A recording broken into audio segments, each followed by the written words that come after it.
हरिः ॐ सदाशिवसमारम्भां शङ्कराचार्यमध्यमाम् अस्मदाचार्यपर्यन्तां वन्दे गुरुपरम्पराम् मूकं करोति वाचालं पङ्गुं लङ्घयते गिरिं यत्कृपातमहं वन्दे परमानन्दमाधवम्.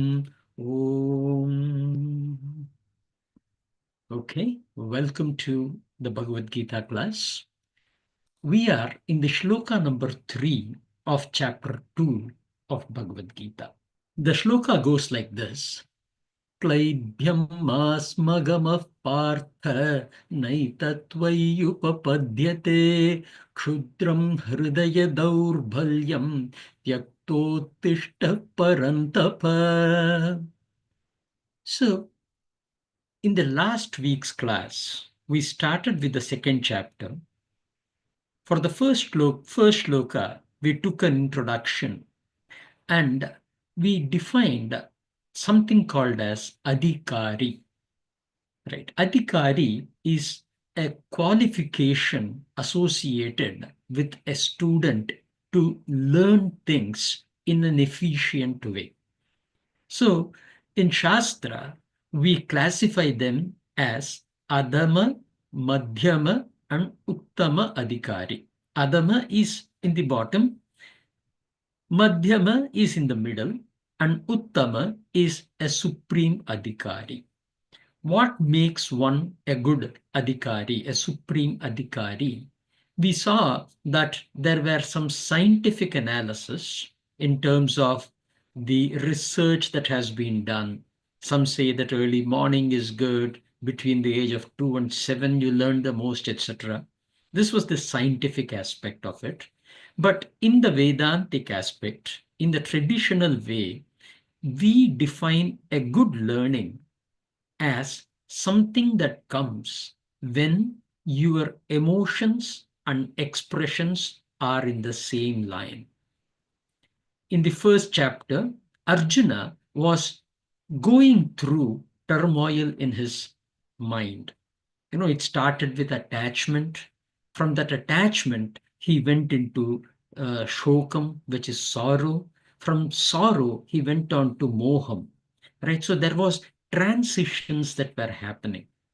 That is why that chapter was called Vishada Yoga or Arjuna Vishada Yoga.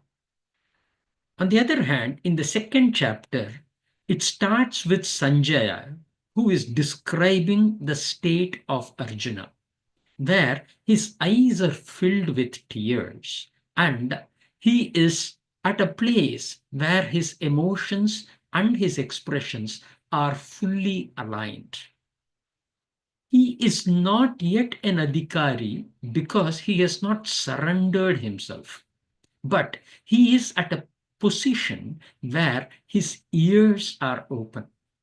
In most of the conversations, what we see is the ears are not open and only the mouth is open. You have shut yourself down. But in this chapter, what we saw is the ears of Arjuna are getting open and he is gesturing like a friend. So we started with Bhagwan's words, in which Bhagwan gently scolds Arjuna in the second shloka. He speaks like how a couple of friends will speak. Right? So that is the way that he is currently speaking. That speech is going to continue in this shloka as well. So in this shloka, Klaibhyam means impotence. Mas magamaha. Right? Ma is a negation. Ma kuru, don't do, kind of a stuff. Ma is a negation. Sma is an emphasis and gamaha is go. In this context, taking to, do not take to impotence is the reference that comes here. Partha. He is referring to Arjuna, son of Pritha. Na etat. Right, naitat becomes na etat. This is not twayi upapadyate, befitting of you. Twayi is upon you. Upapadyate is befitting. Kshudram, the pettiness. Hridaya daurbalyam, the weakness of the heart. Tyaktva, let go of it. Uttishta, he says, get up.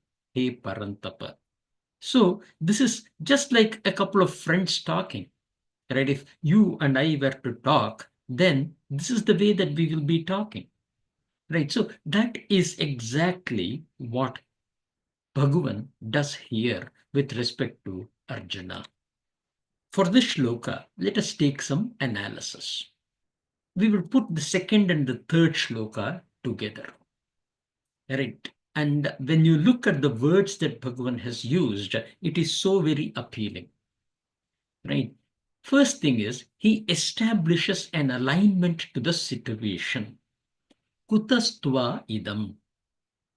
In this place, he is giving a reference, right? So, first thing is, he has established a connection between what Arjuna is seeing and what Bhagavan is seeing.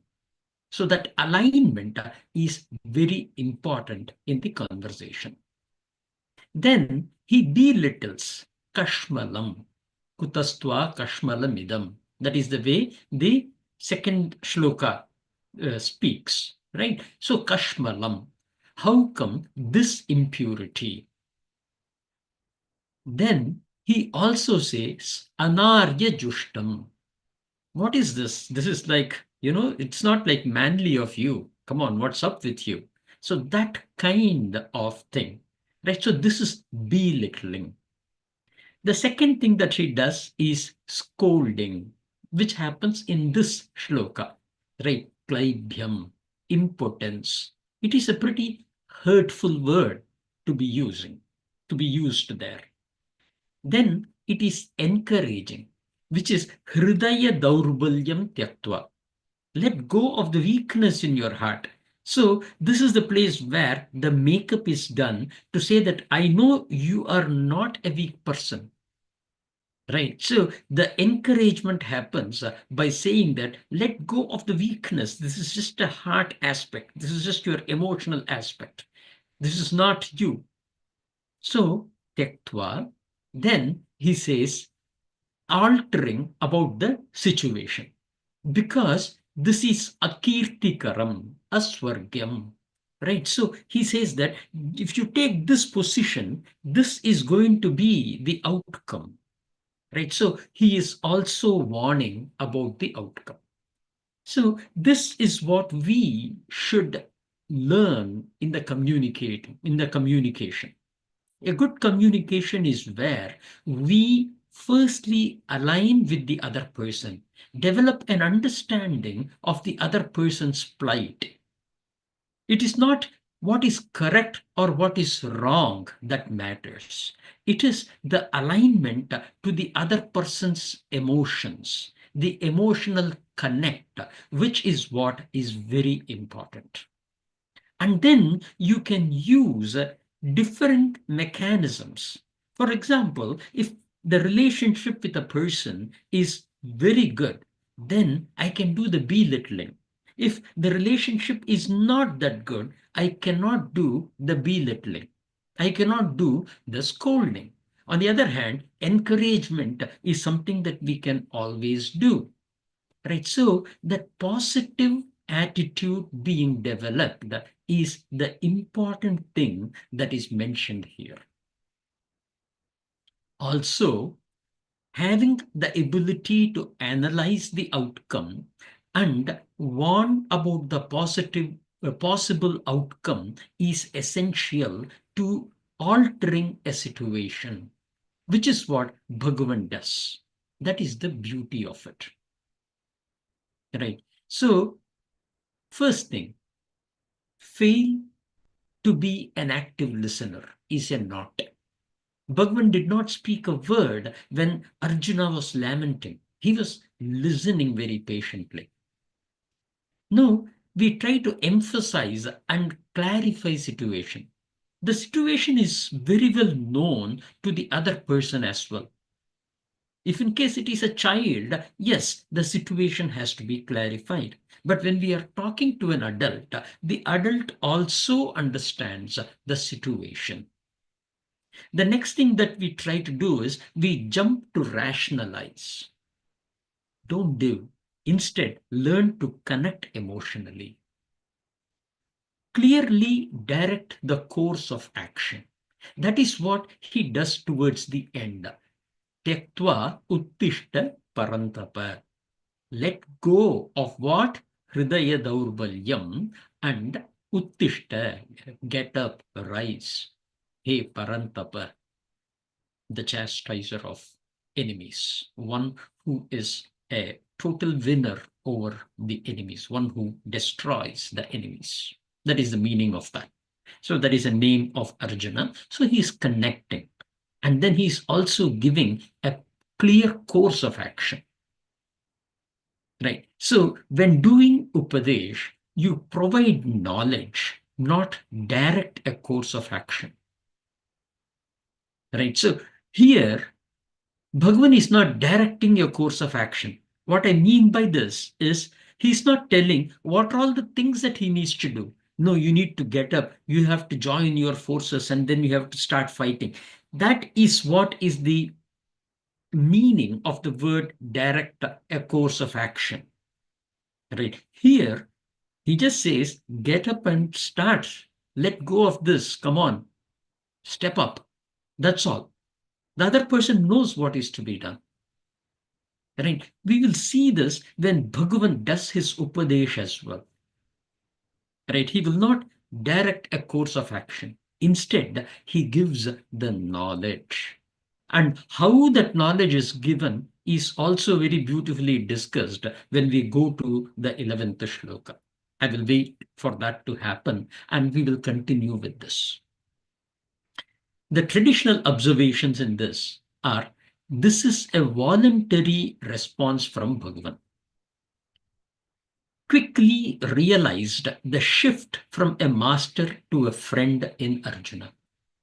This is a very important aspect as well. We have to understand where the other person stands in our communication. Arjuna did not seek a response, but a response was required.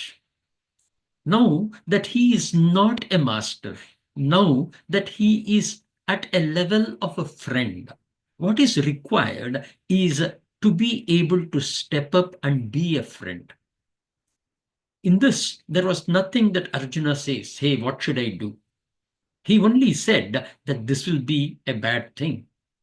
I will not be able to fight this war. Visirja Saksharam Chapa, he just throws things. That's what Sanjaya says towards the end.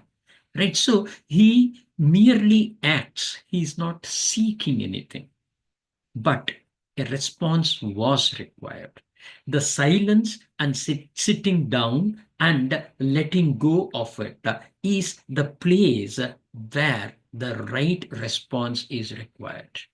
And Bhagavan very beautifully jumps in at that place. Till such time, he very actively listened to Arjuna. That is another aspect. Active listening is not something that we are very attuned to doing. When someone else is speaking, let them communicate. Let them completely come out with whatever they want to communicate and then step in to discuss. Or join the debates that are happening in the Indian TV, right? Where no one will listen, everybody will speak. Right. So that should not be the way. We should develop the ability to listen if we really want to resolve an issue. If you want to just fight for, victory, that is different. Right. So maybe that is what is happening in the example that I gave, which was more of a joke from my side, perhaps not so warranted in this chapter. We are really going deep into philosophy. Perhaps we should be I should be a little more focused on that. Now, Arjuna had settled into the listener mode. Till such time, Bhagavan was actively listening and waited patiently for Arjuna to settle down. These are the most important points in this shloka. Moving on to the fourth shloka. Arjuna uvacha katam bhishmamaham sankhye dronam cha madhusudana ishubhih pratiyotsyami pujarha varisudana. Now, this is a very beautiful shloka as well. If you had followed the first chapter, he was not talking about Bhishmam and Dronam. He was not talking about Bhishma Pitaamaa and Dronaachaarya. Instead, he was talking about all the relatives. Sarvan Bandhun Avastithan is the way that he goes. He was looking at everyone and expressing his emotions as though it is the same towards everyone. Here he slips and he expresses his true emotions, that which is preventing him from moving ahead. So, going into the shloka, Arjuna uvacha. Arjuna spoke. What did he speak? Katham, how? Bhishmam, Bhishma Pitama, Aham Sankhye. In this battlefield, by me, Aham is I, right? In this battlefield by me, Dronam, Dronacharya, Cha, Cha is and, which is kind of Bhishma and Drona, Madhusudana, O Lord Krishna, the slayer of demon Madhu. Ishubhihi, with the arrows, Pratiyotsyami, right? Basically counterattack, right? How can I fight with them is the contextual meaning that comes here. Because pujarha, they are arhaha, arhati is a common word that is used, right? In Tamil also we say arhadarka. That is the way that it comes, right? Pujarha, puja arhati, those who are worthy of worship. Ari Sudhana. Ari is enemy. Sudhana, the annihilator, one who destroys the enemies. Reference here is to Madhusudan, Lord Krishna. Right? So the question directly comes, how can I fight with Bhishma Pitama and Dronacharya? That is the way that he puts it. But then he will switch back to all again.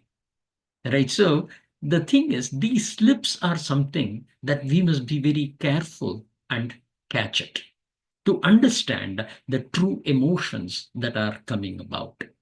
Right? So this is something that we should learn. Be very sensitive to every word that the other person is using and pick up the right spot wherein we can measure the emotions. This is a very beautiful shloka where that slip is nicely caught by Bhagavan. For this, in the analysis, we will do the same thing. Right? In the previous chapter, he was talking about everyone. Acharya, Pitar, Putraha. Right? So, Shala, Sambandhinas, Tatha. So, like this, he puts all the relatives, he mentions everyone, he is very generic. But herein, he narrows down to Bhishma Pitama and Dronacharya. Others whom Arjuna respected, as per Mahabharata itself, is Kripacharya, is Vikarna, brother of Duryodhan, right? But he did not mention about them. He was specific to two of these people because of his attachment towards them. He overlooked himself or his brothers who could be killed as well in the war. This is war that is going to happen. Now, in this war, there is possibility that Dronacharya is going to kill Bhima, or Dronacharya is going to kill Nakul. Right? So anything can happen. He did not put the consideration out there. His focus was only on Bhishma Pitama and Dronacharya. Arjuna's true weakness get revealed here. Why so? Because Bhishma Pitama was a father figure for Arjuna. When Pandu, actual father of Arjuna, though Arjuna's true biological father, or the source of Arjuna's coming into being, is Indra, right? Because of the var that she had, that Kunti had, and because Pandu had a curse where he cannot have children. So, because of that, what happens is he becomes extremely close to Bhishma Pitama. Nakul and Sahadev were still young, and Bhima and Yudhishthira were older, so somehow the development of attachment between Bhishma Pitama and Arjuna really came about in Mahabharata. When we go into the early Adi Parva, we will be able to see, or we'll be able to read those things. Not only that, Arjuna was a great warrior as well, and that also attracted Bhishma Pitama towards Arjuna. Right. Now, there is a statement from Arjuna itself where he used to say how dirty he was, and then he used to go and jump on Bhishma Pitama. And Bhishma Pitama used to love it. And that's a natural thing to happen. But those are all the things where it reveals the kind of love that Bhishma had towards Arjuna. One of the incidents, which is even very important, because as he grows into a youth, this love only strengthens and develops, becomes concretized. They become very, very close to each other. This is where King Pandu was trained by Bhishma Pitama. King Pandu would have won several battles, but when it comes to the Yavanas, King Pandu could not win them. It had to be, they had to retreat. However, Arjuna defeats them. This happens after the Rajasuya Yajna, during the Indraprastha days. Right? So that speaks to the greatness of Arjuna. And this victory was cherished and loved by Bhishma. To say that this person has that ability, he has got that focus, which is absolutely victorious in every form. Right? So there are several such incidents in which Arjuna was given a special place in Bhishma Pitama's heart. So that is something that we will have to keep in mind. When it comes to Dronacharya, there is a statement from Dronacharya himself that he loves Arjuna even more than his own son Ashwathama. Later we see that it kind of recedes, which is very natural in these kind of relationships as well. But there were instances where Arjuna's greatness was appreciated and loved by Dronacharya. Arjuna once saves Dronacharya from a crocodile. And that is the reason why he is taught how to launch and withdraw the Brahmastra. He was the only student to have passed the test of focus. We know that, where seeing the eye of the bird, and he was the only one who was able to see only the eye of the bird, which was the target, and not see anything else around. Dronacharya's image was used for self-training and become one who has won the ability to fight in darkness. Gudakeshaha. Right. This aspect also gained Dronacharya's admiration. We are all aware of the controversial episode of Ekalavya.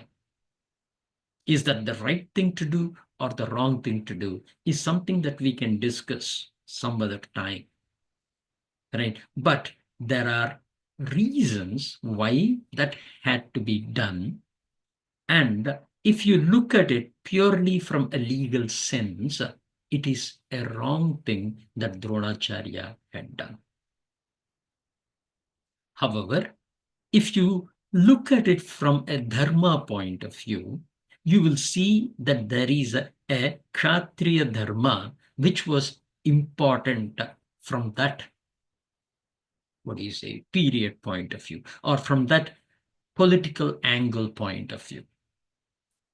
We can talk about that aspect of dharma sometimes later or some other time, but what we need to understand is it is not determination of dharma or adharma, right or wrong, just or unjust. It is the ability to look at everything that has happened and extract the dharma, which is very, very subtle in nature. It is extremely sukshma, the dharma, the nature of dharma. Right. So now it will be more of an exercise for you to think of that story and see what are all the possible dharma that we can identify and extract from it. Not, we are not here to assess whether Mahabharata is right or wrong. Mahabharata is itihas, itihasah. This is the way that it happened. That's about it. It is truth revealed to you on your face. The purpose of revealing the truth is for us to learn the subtleties of dharma. And that is exactly what we as great students, as Uttama Adhikari, should pursue, not an assessment of whether this is right or wrong. When Sita was pregnant, sending her to forest is right or wrong. No, that is not the intent of an itihas. An intent of an itihas is not to assess the Bhagavan.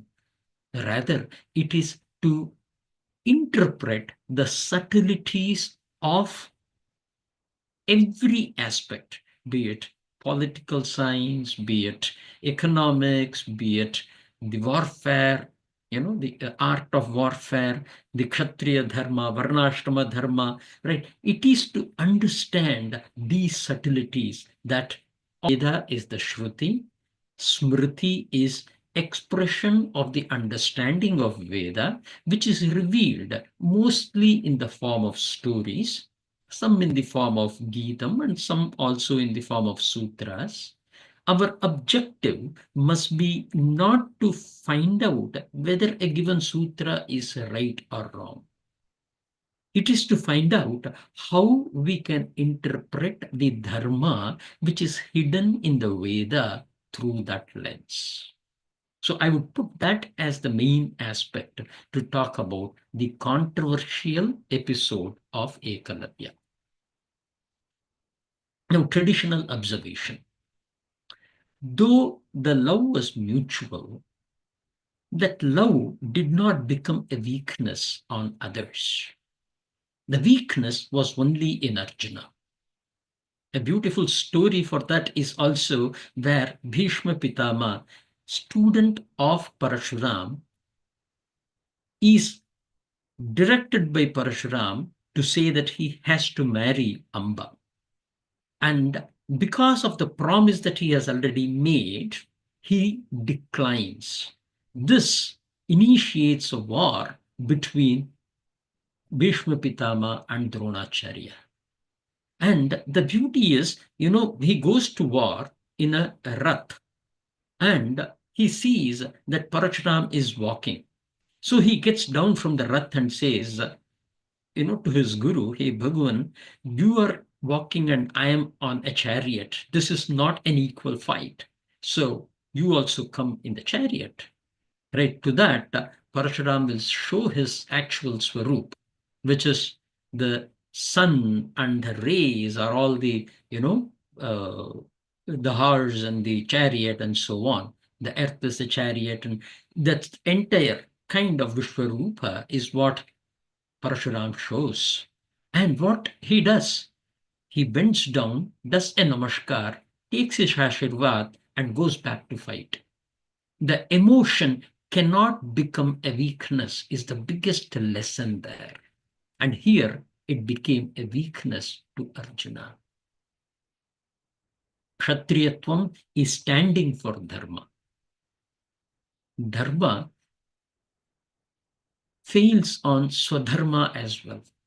In other words, he not only goes out of his true nature of Kshatriya dharma, but he also fails on his swadharma in the Samanya dharma as well, where we should not allow our emotions to overcome the ability of me to act.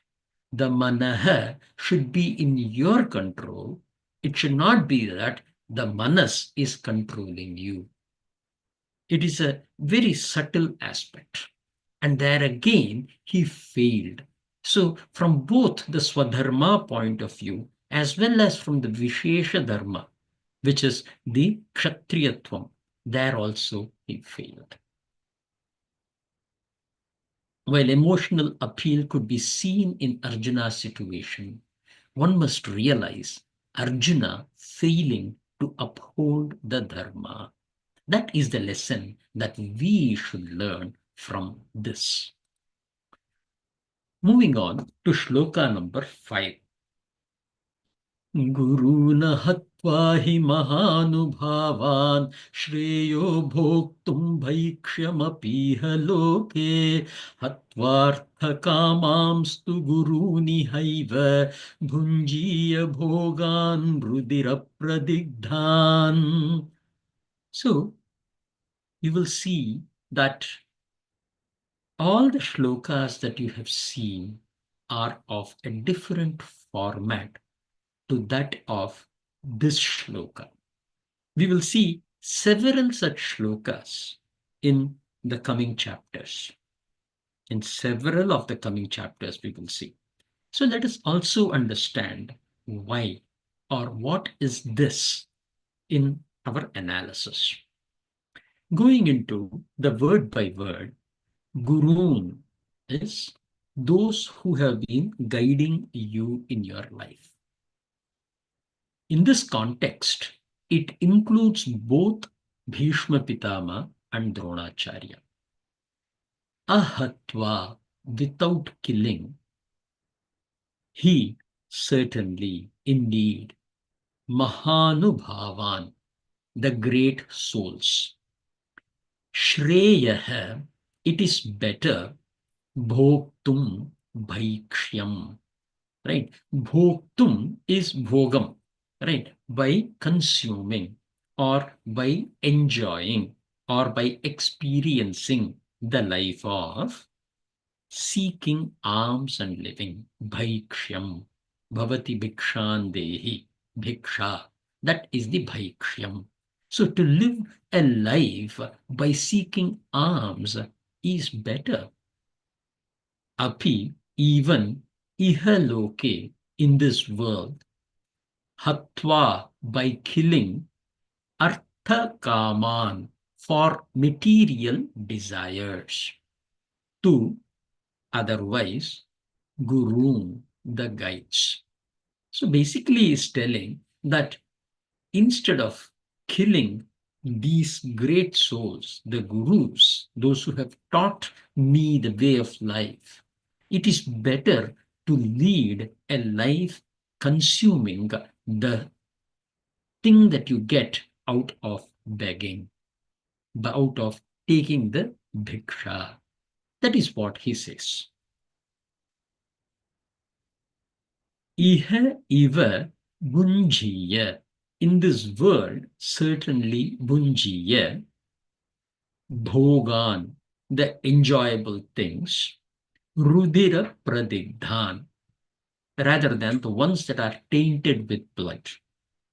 This will be a nice one for us to analyze it in simple English with the words that are associated.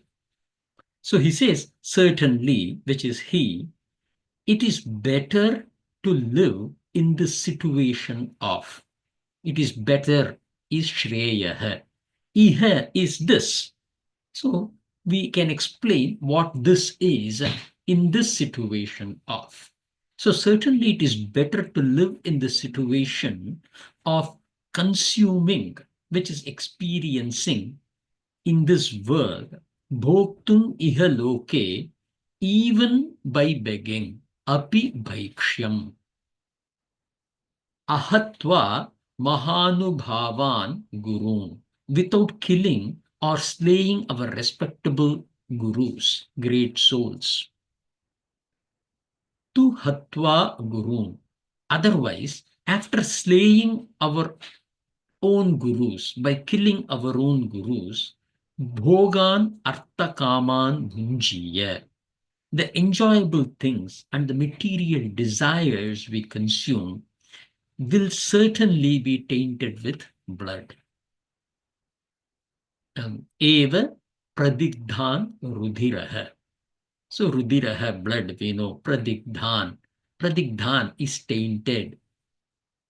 Eva is certainly. Right? So that is the way that the shloka is built. Going into the explanation. So the thing is, the rules of poetry in the Vedic and Vedantic traditions are defined by what we call as chandas. Right? So those who do, say, Sandhya Vandhan, there will be a place where before you do your pranayama, we will say Gayatri Ushni Kanushtu Brihati Pankti Trishtub Jagati Chandamsi Agni Vayu Argavagisa is the way that mantra goes. Gayatri Anushtu Brihati Pankti Trishtub Jagati. Right, I think I'm missing one.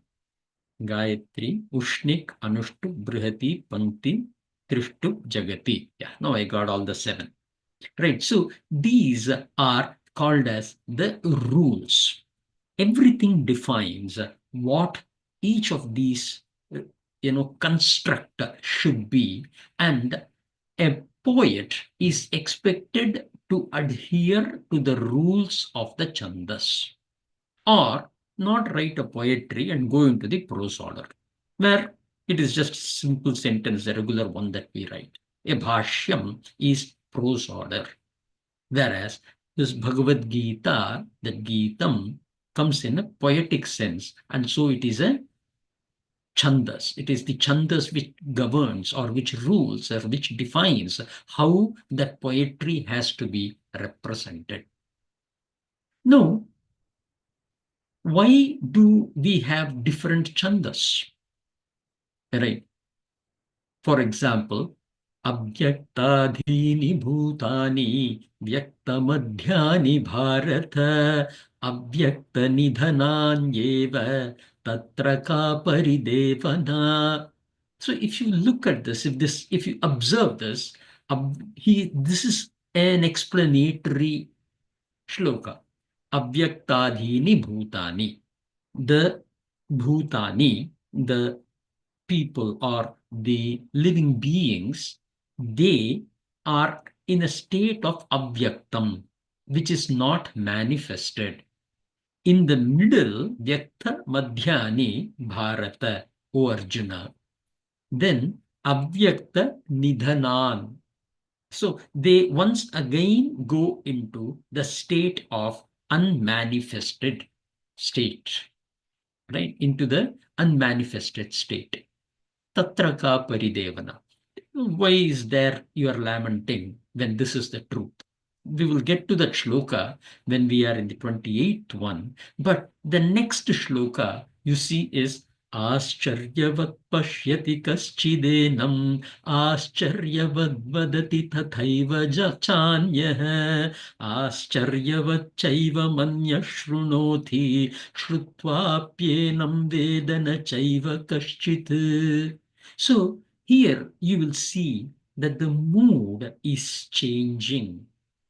The meaning of this shloka is this essence of Atma Gyan that we will be speaking from the 12th shloka to the 28th shloka is an absolute rarity for one to even see it.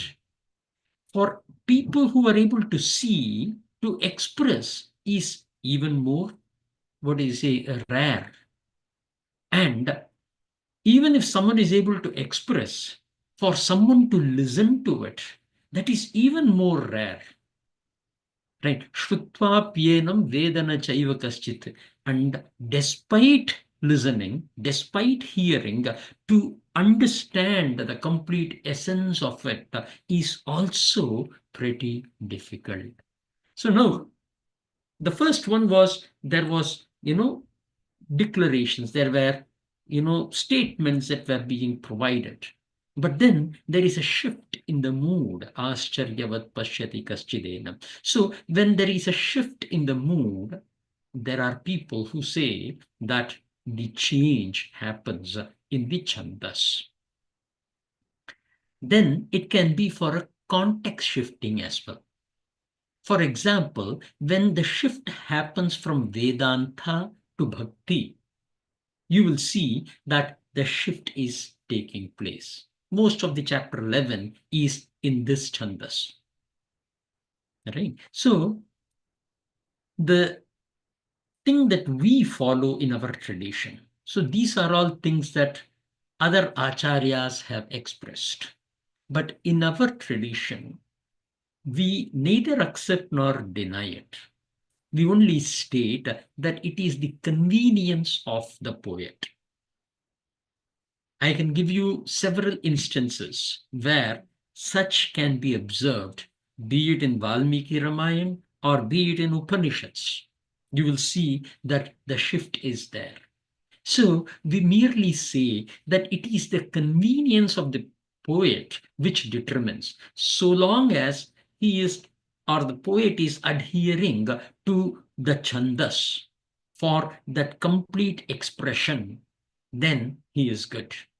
In the next verse, he can change the chandas. Absolutely fine. It is the convenience of the poet. That is what our tradition emphasizes. But before I say that, I thought I can give you how there are other schools which express it in this manner. We merely say that if an intended expression does not fit into the general scale, and another, chandas can be used so that I can make it shorter or lengthier. That is the way that we see it in our tradition. Let us take a quick look at what are all the chandases. The first one is Gayatri. This is 3 verses of 8 syllables. Tatsaviturvarenyam Bhargo devasya dhimahi diyo yo nah prachodayat. So that is the 3 lines, 3 verses of 8 syllables each. Ushnik is 4 verses of 7 syllables each. Anushtub, which is the majority of Bhagwat Gita, is 32 syllables, 4 verses of 8 syllables each. Brihati, this is 36 syllables, which is a little complex, 4 verses with 1, 2, and 4 having 8 syllables, while the third will have 12 syllables. Pankti is 40 syllables, 5 verses of 8 syllables each. Trishtub, 44 syllables, 4 verses of 11 syllables each. Jagati, is 48 syllables, which is 4 verses of 12 syllables each. The other one, this particular shloka, Guru Nahatva hi Mahanubhavan, there is a, what do you say, there are some traditions which say it belongs to Trishtub, there are some traditions which say it belongs to Jagati. I think I have a slide on that. Right, so first note here, syllable level variances can be found with one syllable up or down, but within a verse. Right? They are accommodated with elongations in rendition. Okay, so though, for example, in Gayatri, we say it is 3 verses of 8 syllables each, you will find that there is at least one verse which is less, which is only 7. So is that a deviation? Not really, because we have the convenience of adding or elongating aspects and bridging that particular gap. So there will be places where you will see that variance happening. When counting the syllables, the half matra like ik, im are not counted. Savitur is made of sa, vi, tur. Typically tu and ir. But because ir is a half matra, we will only take 3. Sa, vi, and tur. So here is the example. Right. So you see that tat is 1, sa, vi, tur is 1, because ir is half matra, va is 1, rain is 1, yam is 1. So that makes it 7. Whereas the other 2 lines are 8 each. Bhar, go, de, vas, ya, dhi, ma, hi.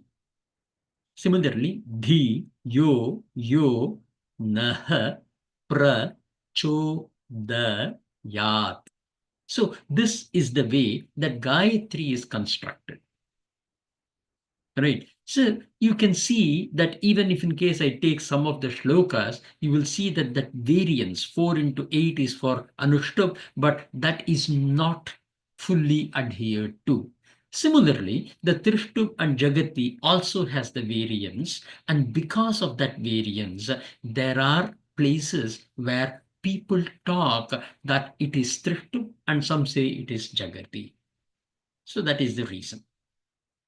You can read it yourself. Guru na hatva. Guru na hatva. Right? So na hatva hi ma ha nu bha van. So there are 11. So we call it as Trishto. Right? So there are some who call it as Jagati as well, which is okay. Now, okay, we are at 7:24.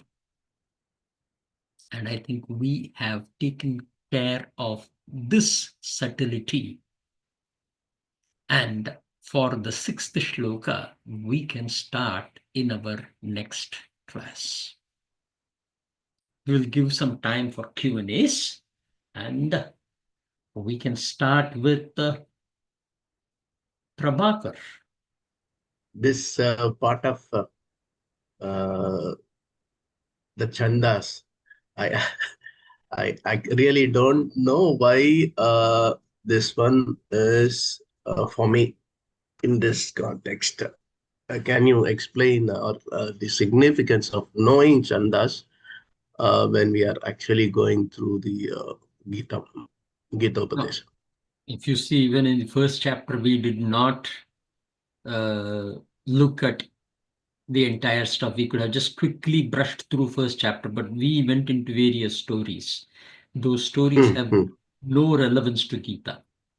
The traditional answer to that is, when you have a samshayam, when you have a doubt in the mind, your ability to learn diminishes. So what we are trying to do in this traditional approach of teaching is to remove every possible doubt that can happen, that can emerge in one's mind. For example, I have been chanting in this way, right? mm, For mm, mm, Katham Bhishmamaham Sankhye Dronam cha Madhusudana. But when it comes here, I'm saying Guru Nahatvahi Mahanubhavan. So now you, at the thought may come in the mind as to why mm, it's like this. This is called as samshayam. When this doubt arises, it is better to nibble it at the early stage itself. This will pave the way for us to jump into true Vedanta when we reach the Shloka number 10. The Shloka number 10 is not Vedanta, it is merely Sanjaya speaking. However, the important thing is for the 10th Shloka, Acharya has given a huge bhashyam, huge introduction. Right? So we will go mm. into that and we will touch upon why and how this Advaita as a concept is applicable to Bhagavad Gita. This is again removing that samshayam, because someone else may come with Dvaitik or Visishtadvaitik, right? Kind of an Mm. approach, right? The objective must be set clear so that when we are learning the actual preaching of God, we are aligned to the point of view and we have very little to no doubts, enabling us to be more open to learning, grasping, and understanding. So, the reason why we spoke about chandas is because there could be some mind, a naughty mind like that of Naresh, which can come back and say that, hey, why is it that the previous shloka is like this and this shloka is like this? It's a very natural thing. And if this comes to my mind, that question, even if I don't ask, will impede my ability to grasp. As I So, told you mhm, earlier, when we take a class, a best of the mind takes up to 20 percentage or 25 percentage of the context spoken in the class. And if I have this doubt, even if I don't raise it, the mm, 20 mm, will reduce to 10. I'm just giving some random numbers. Don't go by the mm, mm, numbers. mm, mm. The objective is just to say that that learning in that particular class will have an impact. The objective of teaching about chandas in Bhagavad Gita has nothing to do with Bhagavad Gita, but ensuring that the ground is all well laid down without any samshayam, without any doubt, so that when we get into the core, it will be easy for us to grasp. Appreciate the care, Naresh. Actually, I was behaving like a art student getting into a maths class in between. That's a good analogy, actually. Yeah, and Bhagavad Gita is not a maths class. Okay, Bhagavad Gita is a foundational thing which brings about a maturity in your heart. Your learning ability increases. Your purview of the world significantly changes. You expand yourself and start seeing the bigger picture more efficiently. All these are avantara phalam, which is side effects. The Mm, mm, mm. objective is atmajnanam, right? That Yes, atmajnanam is brought in through this Gita. truly appreciate the effort. Thank you. Absolutely. Thank you. Jyoti ji, namaskar. Namaste, Nashji. Today's class was very good in both ways. Understanding the syllables and shandas, that was totally new thing for me. And the communication styles that you went through, I think I'm having some challenges of my own, then that would be really helpful to implement for myself. So thank you so much. I have no questions, Nashji. Thank you. Well, we will take a leave here and Harihi Om. Purnamadah Purnamidam Purnad Purnamudachyate Purnasya Purnamadaya Purnamevavasishyate. Om Shanti Shanti Shanti. Hari Om Tat Sat.